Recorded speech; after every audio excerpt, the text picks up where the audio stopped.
나온 찬양 감사합니다. 예수는 나는 모든 문제 끝났습니다. 우리 신앙 고백합니다. 주는 그리스도시요 살아계신 하나님의 아들이십니다. 믿습니까? 요거 믿어지면 끝납니다. 하나님께서는 우리에게 시간 말씀 주시고 그 말씀을 언약으로 잡는 사람을 통해서 말씀을 이루어 가십니다. 2022년 하나님 우리에게 주신 언약은요, 나는 누군가?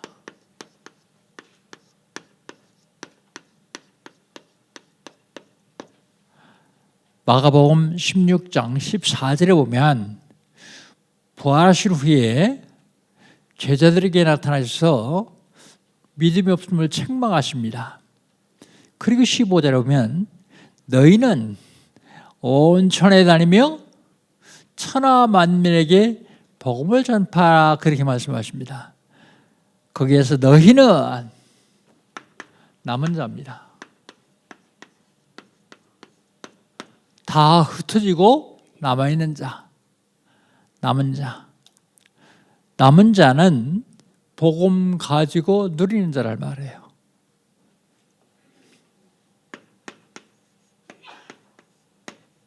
복음 가지고 누리는 자.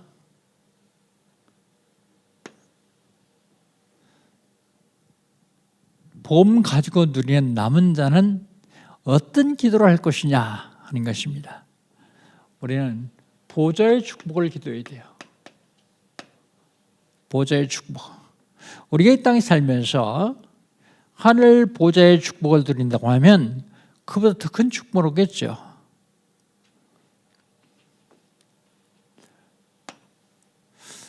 남은 자의 24는요, 누림입니다.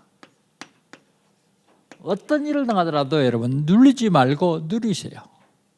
누림. 그리고 남은 자의 25 응답은요, 제자입니다. 제자. 내가 그리스도의 제자 되고 그리스도의 제자를 하나님이 나에게 붙여주셔서 2, 3, 7, 5천 쭉 살리는 제자가 25 응답이요. 너희는 가서 온 천하에 다니며, 그랬습니다. 온 천하에 다니며. 나는 누구냐면 순례자예요. 순례자는 전도자를 말합니다. 순례자의 기도는 행복해야 됩니다. 기도할 때마다 부담스럽고 고통스럽다면 똑같은 기도인데 응답 자체가 틀려집니다.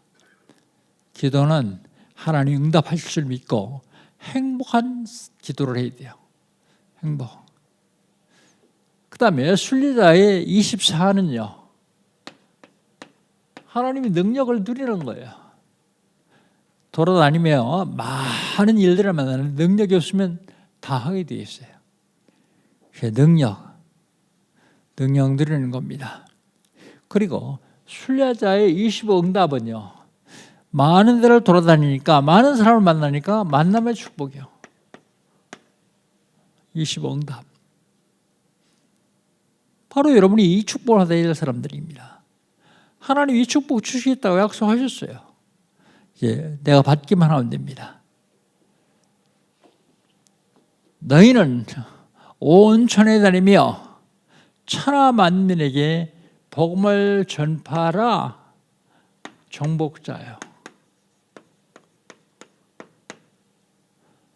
사단이 장악하고 있는 이 세상을 정복하는 것입니다. 정복자. 그 정복자는 생명을 살리는 거예요. 무력으로 침공해서 정복하는 게 아니라 복음으로 생명을 살리는 정복자. 정복자의 기도는 흑암 세력을 꺾어버리는 권세기도를 해야 돼요. 권세기도. 불신자의 영혼들을 다 잡고 신자들을 속이는 사단의 세력을 완전히 꺾어버린 권세기도. 그리고 정복자 24는요. 정복자 24는 절대 불가능을 절대 가능으로 바꾸는 겁니다. 정복자 24입니다. 정복자의 25 응답은요. 정복자의 25 응답은 237의 빛을 비추는 거예요. 237 빛. 어떻게 하면 될까요? 응답 받으면 됩니다. 그래서 응답 24. 응답 24예요. 나를 발견하고 나를 누리는 나의 24.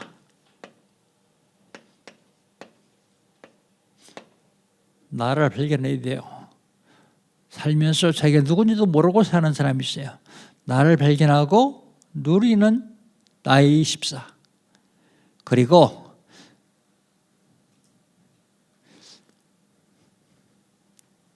보좌의 축복으로 빛의 경제를 회복하는 교회 24.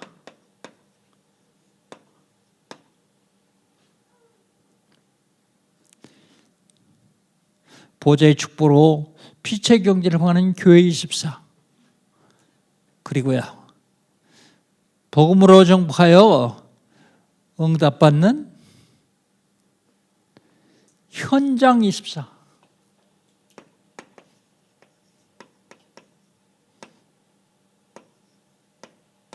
현장 24예요. 복음으로 정복하고 세상을 정복하고 응답받는 현장 24.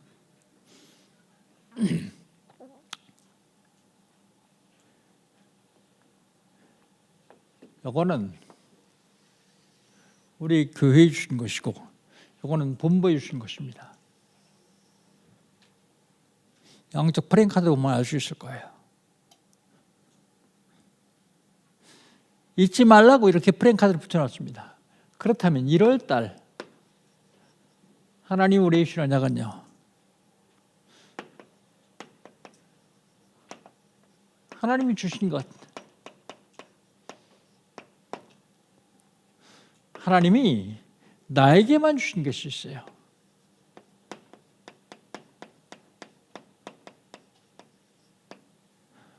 나에게만 주신 것이 뭐냐면 과거, 현재, 미래, 후대, 영원까지 살리는 임마누엘 축복이요.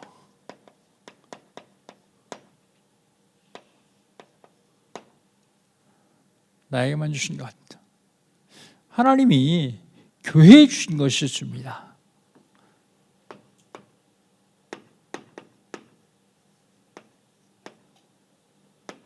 교회에 주신 것은 제자들입니다.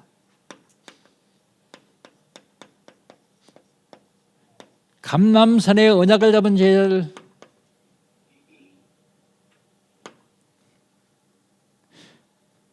마가 다락방으로 파견받은 제자들,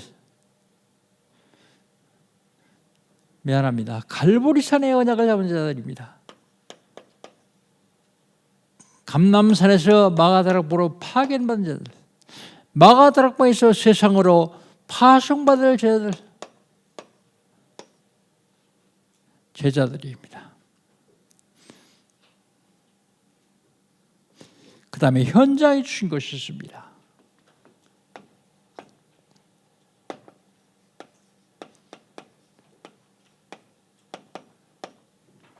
현장에 주신 것은 조급하면 실패해요.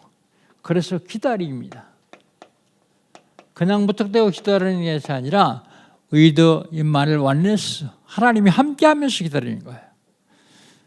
뿐만 아닙니다. 그냥 기다리면 지구에서 못 기다려요. 누려야 됩니다. 누리면서 기다리는 거예요. 오직 유일성, 원네스 축복을 드리는 아워. 그 다음에요. 도전하는 겁니다. 플랫폼을 만들어 놓고 도전해요. 파수망을 세워놓고 도전합니다. 안테나를 꼽아놓고 도전하는 겁니다. 바로 이게 1월 달에 하나님 우리 주시는 약입니다. 그럼 지난주에는요.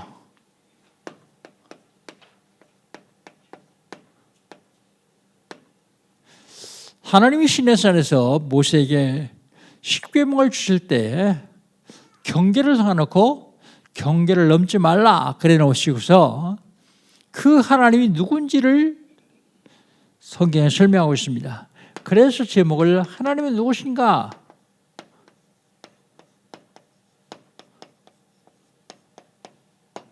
하나님이 누구라고요? 구원받은 성도를 인도하시는 하나님이요. 구원받은 성도를 인도하시기도 하지만 인도받았으면서도 사단에게 속아서 우상 숭배하는 사람들에게 질투하는 하나님이요. 자녀선 3, 4대까지 벌 주겠다. 질투하시는 하나님. 질투만 하는 게 아니라 하나님을 경외하고 예배에 성공하는 사람들을 축복하시는 하나님이요. 언제까지요? 1000대까지 축복하시겠다. 그렇게 약속하셨습니다. 1000대까지 축복하셨다. 어떻게 하면 되느냐? 생사복을 주관하시는 하나님께 예배에 성공하면 됩니다. 생사복을 주관하시는 하나님께 예배 성공.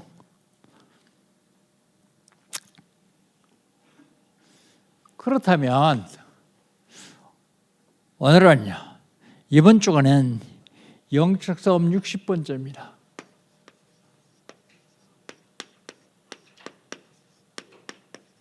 개인적으로, 교회적으로 영적 싸움을 해야 되기 때문에 하나님이 60번째까지 주시는 것 같아요. 영적 싸움에 승리하라고요. 영적 싸움 60번째. 우리가 인생을 살아가는데 그 살아가는 것을 인생 여정이라고 합니다. 그래서 제목을 인생 여정의 승리 그렇게 잡았어요. 출애굽기 20장 8절로 17절. 인생 여정에 승리하려면 어떻게 해야 되느냐? 인생 여정에 승리하려면 첫 번째로요. 예배에 성공하면 돼요. 먼저 하나님이 돼요.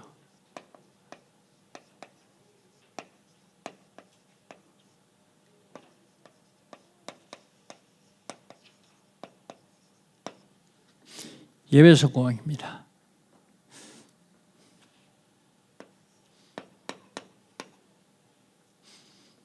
하나님 대해서 예배 성공해야 돼요. 우리 본문 말씀 8절부터 10절까지 같이 한번 읽어봅시다. 8절부터 10절까지입니다. 안식일을 기억하여 거룩하게 지키라. 엿새 동안은 힘써 네 모든 일을 행할 것이나 일곱째 날은 내 하나님 여호와의 안식인즉 너나 내 아들이나 내 딸이나 내 남종이나 내 여종이나 내 가축이나 내 문 안에 머무는 객이라도 아무 일도 하지 말라 그랬습니다. 안식일.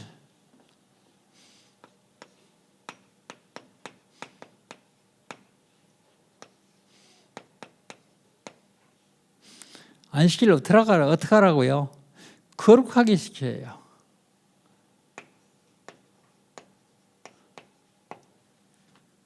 거룩하게 지키라. 모든 일은 6일 동안 해라.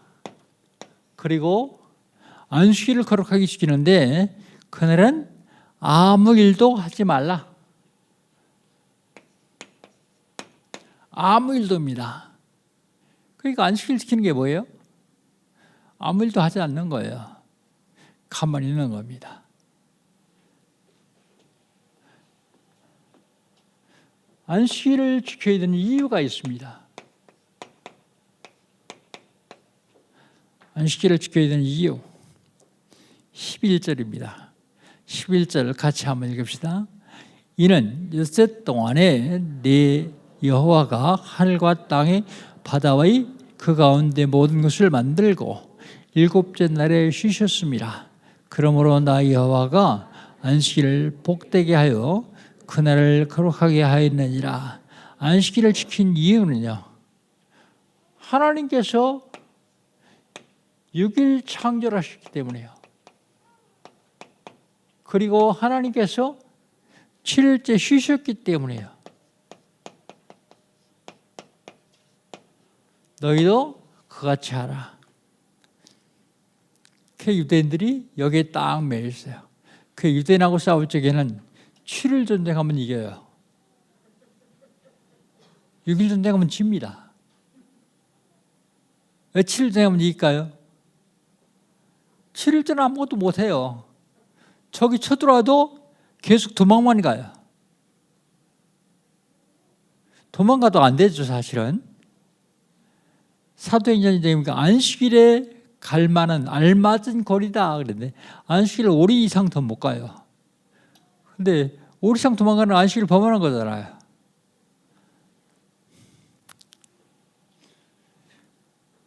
사실은 이단들이 사람들을 미혹하려고 이걸 들고 나요.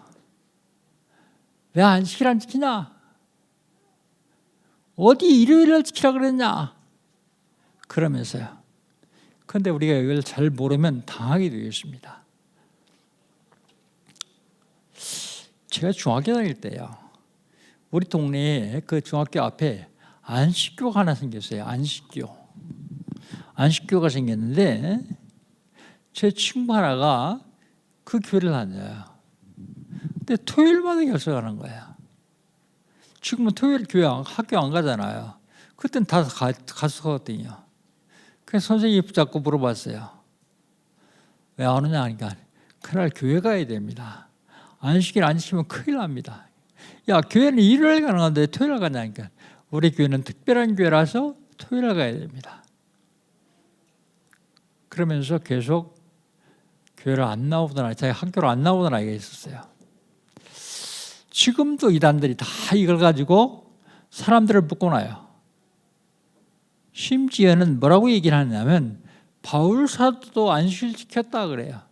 그 안식일 지키 어디냐 그랬더니 안식일 날 회당에 들어가서 구워 먹어가지고 그 다음에는 뭐 했는지 아냐? 그 다음에는 안식일을 지키라는 게 아니라 안식일 날 유대인들이 모이기 때문에 안식일을 가서 그들에게 예수가 그리스도라고 설명해 주라는 것이다. 속으면 안 됩니다. 사실은 그들 안식일 날은 거기 가면 안 돼요. 아무것도 하지 말라 그랬으니까. 오리산 가면 안 돼요. 이 사람들이 얼마나 철저하게 지킨 그 악한 것이냐면 안식일 날 심리를 가야 될 일이 있어요. 심리. 그런데 안식일 날 심리가 가면 안 되거든요. 오리밖에 못 가요. 안식일 전날 오리를 갔다 와요. 그냥 갔다 오는 거예요. 그리고서 그 다음날 심리를 가는 거예요. 그러면 몇 일을 갔어요? 15리. 근데 이 사람들 계산은 오리밖에 안 갔다. 왜 오리밖에 안 갔냐? 먼저 간 오리는 어제 간 오리 재서 오리밖에 안 간 것이다. 자기 스스로 자기를 얽어매는 것입니다. 그렇다면 그 다음이 중요합니다. 왜 일요일 예배를 지내냐? 주일 지키는 거 아닙니다. 일요일 예배 드리는 거예요.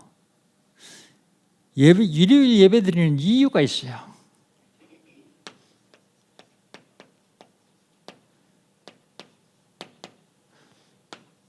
예수님이 안식 후 첫날 부활하셨기 때문에 그래요. 안식일은 금요일 밤부터 토요일 밤까지를 안식일이라 그래요. 그런데 예수님이 안식 후 첫날 부활하셨어요. 안식 후 첫날 부활하셨는데 이건 단순히 부활이 아니라 그리스도의 삼중직을 완성한 거예요.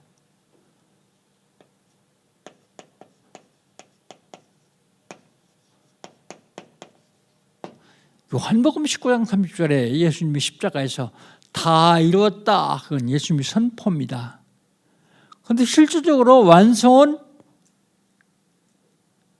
사망 권세를 잡고 있는 마귀 권세를 꺾으면서부터 완성된 거예요.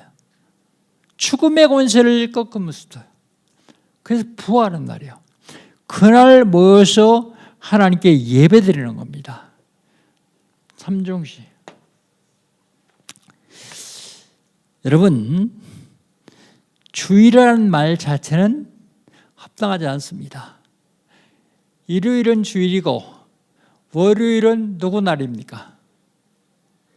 월요일은 마귀 날입니까? 화요일은 누구 날입니까? 화요일은 내 날입니까? 구원받은 성도는 일주일 내내가 주일이요.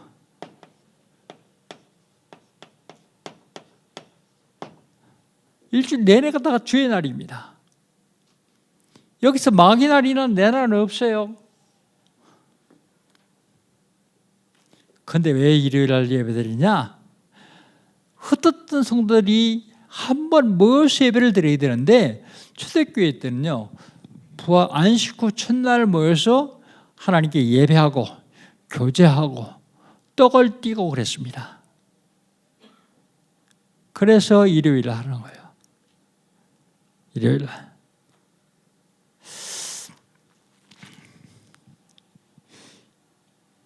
사실은요, 일요일은요, 예배하고 전도하고 찬양하고 성도끼리 교제하고 그런 게 일요일이요. 근데 일주일 내내가 다 주일이라는 사실을 꼭 기억해야 됩니다. 그 주일만 거룩하게 지키고 열흘 동안은 막 살아도 되느냐? 그렇지 않습니다. 열흘 동안 내내도 하나님을 향한 마음을 가지고 예배하는 심정으로 살아가야 승리할 수 있습니다. 일요일 날 직업상 피치 못해서 못 오는 사람들이 있어요. 그런 사람들은요, 다른 날 정해놓고 예배드려도 돼요. 다른 날 정해놓고. 그건 상관없습니다.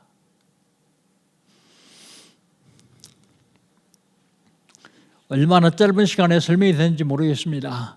인생 여정에 승리하려면 하나님에 대하여 예배 성공, 이것만 놓치지 마십시오. 인생 여정에 승리하려면 사람에 대하여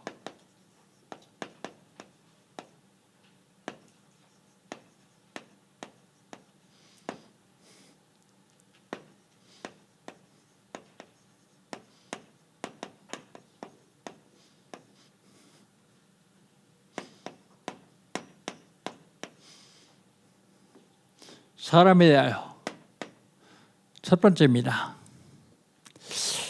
우리 12절부터 15절까지 같이 한번 읽겠습니다. 12절부터 15절까지입니다. 내 부모를 공경하라. 그리하면 내 하나님 여호와가 내게 준 땅에서 내 생명의 길이라. 살인하지 말라. 간음하지 말라. 도둑질하지 말라. 네 이웃에 대하여. 아니 16절은 다음 3대지입니다. 15절까지만요. 첫째로 부모 공경이요.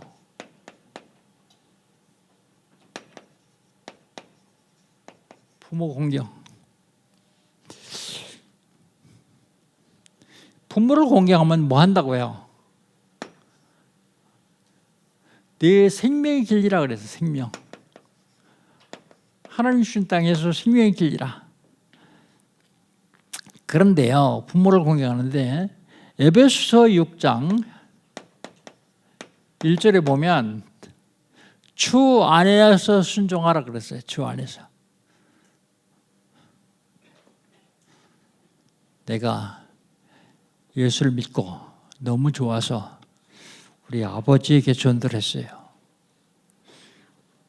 그랬더니 이 어린이 뭐라고 하시냐면 예수 안 믿으면 지옥 가냐? 그러더라고요. 그렇습니다. 그러니까 그럼 나 안 믿는다 그래요. 아니 왜요? 그랬더니 내 아버지가, 그러니까 나한테 할아버지요. 내 아버지가 예수 안 믿었다. 내 아버지 지옥 가 있는데 자식 된 소리를 어떻게 내가 혼자 천국 가 있냐? 그건 부모 공경하는 게 아니에요. 그때 사실 에베소 6장 1절이 생각 안 나가지고 잘 말씀을 못 들었어요. 한 2, 3일 지나니까 생각나더라고요. 다시 아버지한테 가서 얘기했어요. 아버지를, 부모를 공경하는데 주 안에서 순종하라 그랬습니다. 그러면서 우상 숭배에 대한 걸 쫙 얘기해 드렸어요. 하나님의 시간표가 되니까 예수 믿고 주변의 감리교회에서 권사님으로 아주 신앙생활 잘하다가 하나님 부르심 받았습니다. 속으면 안 됩니다. 주 안에 순종해야 돼요. 내 아버지가 우상 숭배했으면 따라 우상 숭배가 안 돼요. 그건 주 밖에서 공경하는 겁니다. 주 안에서 순종하라. 특별히 우상이요. 하나님이 제일 싫어하는 게 우상 숭배예요. 그 다음에 살인하지 말라. 부모 공경은 12절입니다. 살인하지 말라 13절입니다. 육신적인 살인도 있어요. 정신적인 살인도 있어요. 인격적인 살인도 있어요. 그런데 성경은 뭐라고 얘기하느냐면 요한일서 3장 15절에 형제를 미워하는 자마다 살인하는 자다 그랬으니까 여러분 미워하는 형제, 미운 형제 있으면 빨리 용서하십시오. 여러분 마음으로 미워하지 마시고 용서하십시오. 형제를 미워하는 자마다 살인하는 자다 그렇게 말하고 있습니다. 그 다음에요. 간음하지 말라. 간음하지 말라. 간음은 부부관계가 아닌 사람끼리 관계를 말해요. 간음. 왜 간음하지 말라 했을까요? 사회적 안정과 성적 타락을 막기 위해서요. 그런데 오늘을 살고 있는 저희 여러분이 더 큰 문제가 있어요. 이게 성경에 보면 어제 오늘 있었던 얘기 아니에요. 아브라함 씨도 있었던 얘기예요. 동성혼.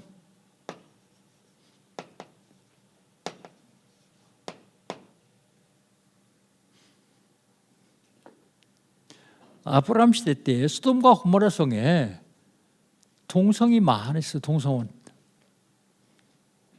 성경의 근거는요. 아브라함이 기도를 듣고 천사가 롯을 구하러 그 집에 들어갔는데 동네 사람들이 뭐라 그래요? 끌어내라. 우리가 관계하겠다 그런 얘기야. 어젯밤에 들어온 남자 그거 끌어내라. 이 배경이 전부 사단의 배경입니다. 그런데 우리나라에 아시아에서는 제일 처음으로 대만이 동성혼을 허락했어요. 법적으로요. 우상 숭배를 많이 하는 나라라서 심각합니다. 그런데 우리나라 국회에서 지금 이게 상정되어 있어요. 뭘로요? 차별금지법. 그것만 들으면 차별금지법 다 써보면 참 좋아 보이죠. 포괄적 차별금지법. 거기에 동성혼이 포함되어 있어요. 이거 통과하면 안 돼요. 이거 통과하면 남자 둘 세워놓고서 신랑 아무개, 신부 아무개 군 그러고 주례해줘야 돼요. 이거 통과되면 여러분 가정에 여자 사위, 남자 며느리 들어오게 되어 있습니다. 우리 기독교에서 이건 생명 걸고 막아야 되는 거예요. 종족 보존도 못해요. 그리고 온 천지에 질병은 만연해요. 하나님이 정하신 법을 어기기 때문에요. 그 다음에요. 도적질하지 말라.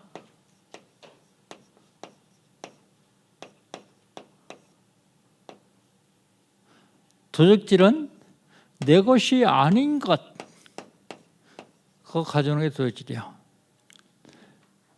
가져와도 사실 내 것 안 돼요. 내 것이 아닌 것 가져와도 사실은 내 것이 안 됩니다. 오히려 그것 때문에 더 큰 저항이 와요. 주인 모르게 가져오는 게 도적질이죠. 특별히 선진국, 유럽, 프랑스에 집회가 있어서 갔는데요. 조금 일찍 도착한 캠프팀, 우리 여자 집사님이 백을 메고 길을 가는데 흑인 하나 가서 그걸 뺏어가는 거예요. 가방을. 안 뺏기려고 붙잡고 신경이 나는데 대낮인데요. 그런데 그걸 말리는 사람도 없고요. 쫓아오는 사람도 없고 구경만들 하고 있어요. 이태리 사람이 한국에 오더니 한국 사람들 양손에 물건 들고 다니는 거 보고 놀랬다고 안 합니까? 뭐라고요? 어떻게 한국 사람들 두 손에 물건 들고 왔냐? 그러다가 너가 와서 체감하면 어떻게 잡으려고? 얼마나 도적이 많으면 그럴까요? 로마에 가는데도요. 안내원이 자꾸 경계를 시키는 거예요. 당신들이 관광인 줄 알고 주변에 도적 스매치기들, 집시들이 벌써 몇 명이 따라오고 있다는 거예요. 선진국인데요. 그러면 왜 할까? 왜 도적질 할까? 우리 여기 답을 얻어야 돼요. 욕심이 자기가 하는 행동을 제어하지 못하면 도적질이에요.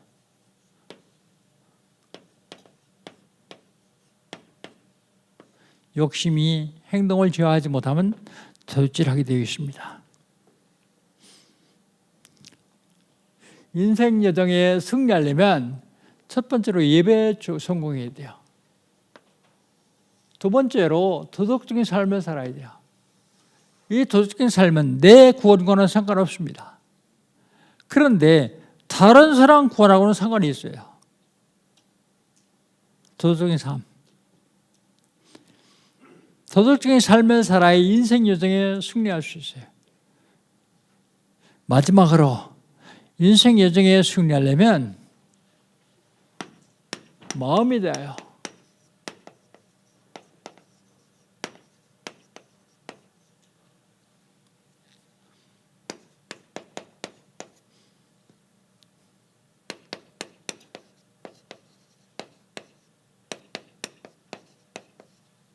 양심적인 삶.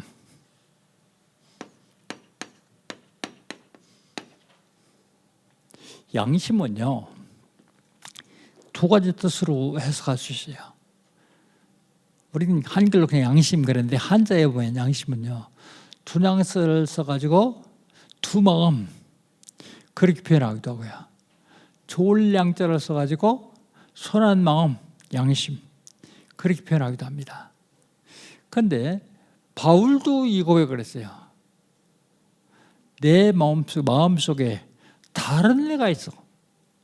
선을 행하려고 하는데 자꾸 악을 행하게 된다. 그런 고백을 합니다. 양심적인 삶입니다. 양심적인 삶 첫째는요, 이웃에 대하여 거짓 증거하지 마라.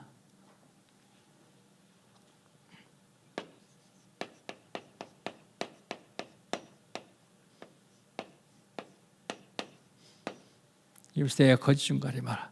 16절입니다. 16절 같이 한번 읽어봅시다. 네 이웃에 대하여 거짓 증거하지 마라 그랬습니다. 거짓 증거하지 마라.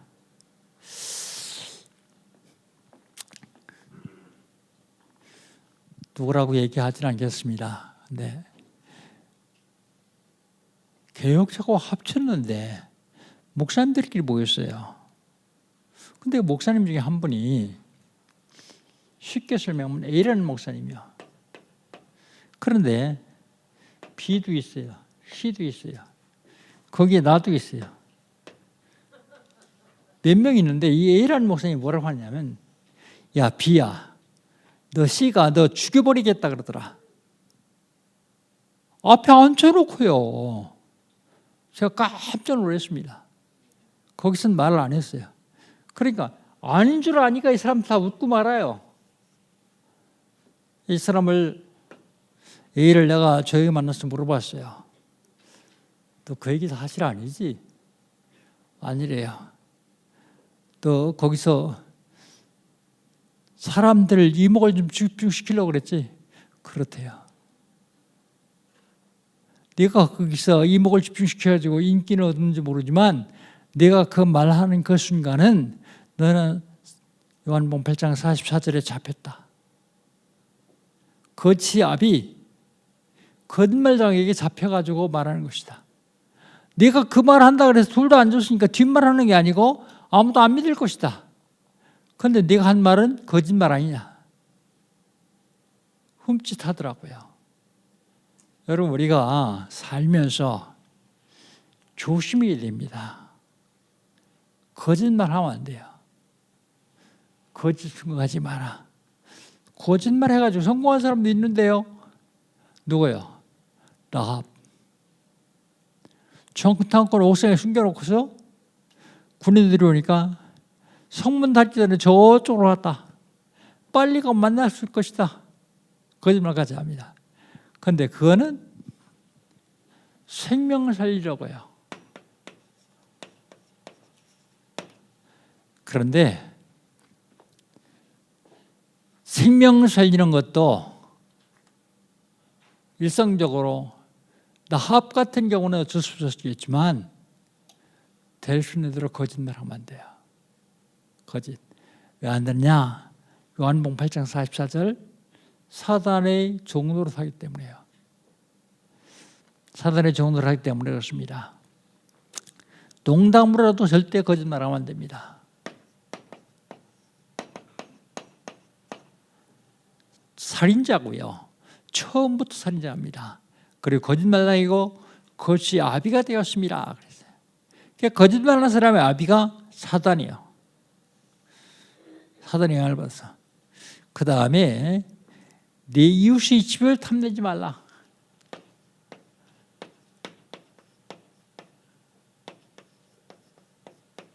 이웃의 집.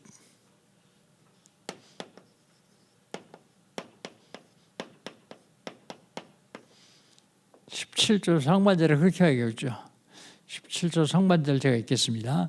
내 이웃의 집을 탐내지 말라 그랬습니다. 이웃의 집 탐낸다고 해서 내 것 되는 거 아닙니다. 설령 탐내서 내 것 되어도 얼마 가지 못합니다.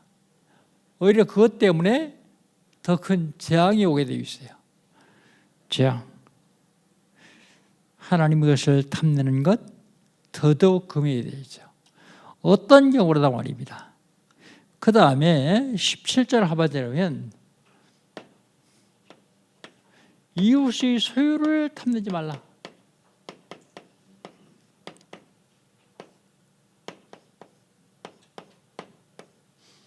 이웃의 소유. 암만 좋게 보여도 내 것 아니고 이웃이 것이면 탐내지 말아야 되죠. 우리 17절 같이 한번 읽어봅시다. 내 이웃 집을 탐내지 말라. 내 이웃이 아내나 그의 남종이나 그의 여종이나 그의 소나 그의 낙이나 뭐로 내 이웃의 소유를 탐내지 말라 그랬어요. 이웃의 아내 탐내가지고 평생 그것 때문에 고생한 사람 있죠. 누굽니까? 다윗. 밧세바 탐내가지고요. 다윗 같은 사람들 그러는데 뭐 내가 어떠냐? 그런데 그 바람에 다윗은 하나님 주신 축복 거의 다 놓쳤어요. 그리고 자식끼리 싸우고 자기가 그리 사랑했던 아내의 아들 죽고 어마무시한 재앙이 계속 들이닥쳤습니다. 이웃의 아내, 그 다음에 남종이나 여종이나 소나 낙이나 이웃의 소유 탐내지 말라.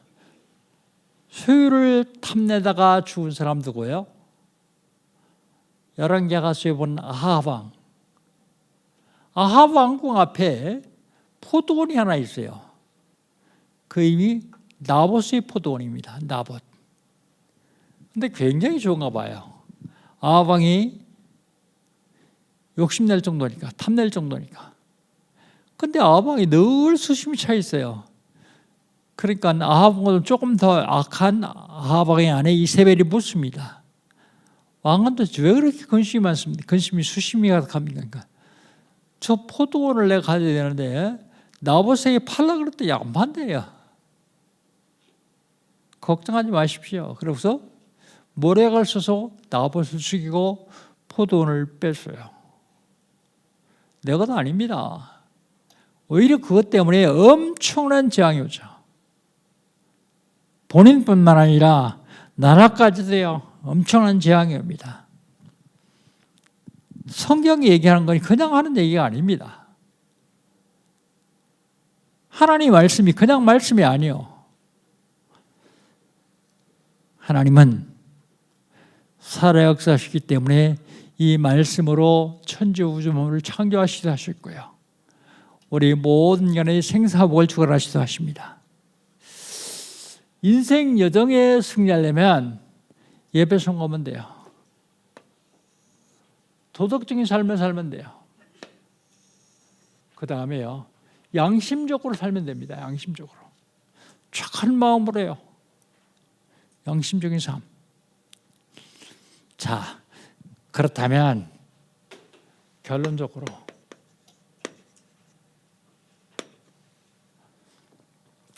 인생 여정에 승리하려면 어떻게 하면 되느냐? 첫 번째로 내가 살고 있는 세상이 어떤 세상인지를 알면 돼요.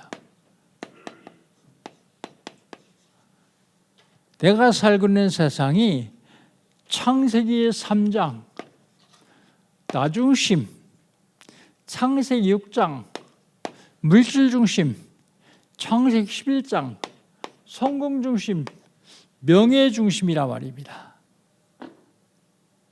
이 세상이 그런 세상이에요. 그런데 사단 우리에게 어떻게 공격해 오느냐 알면 됩니다.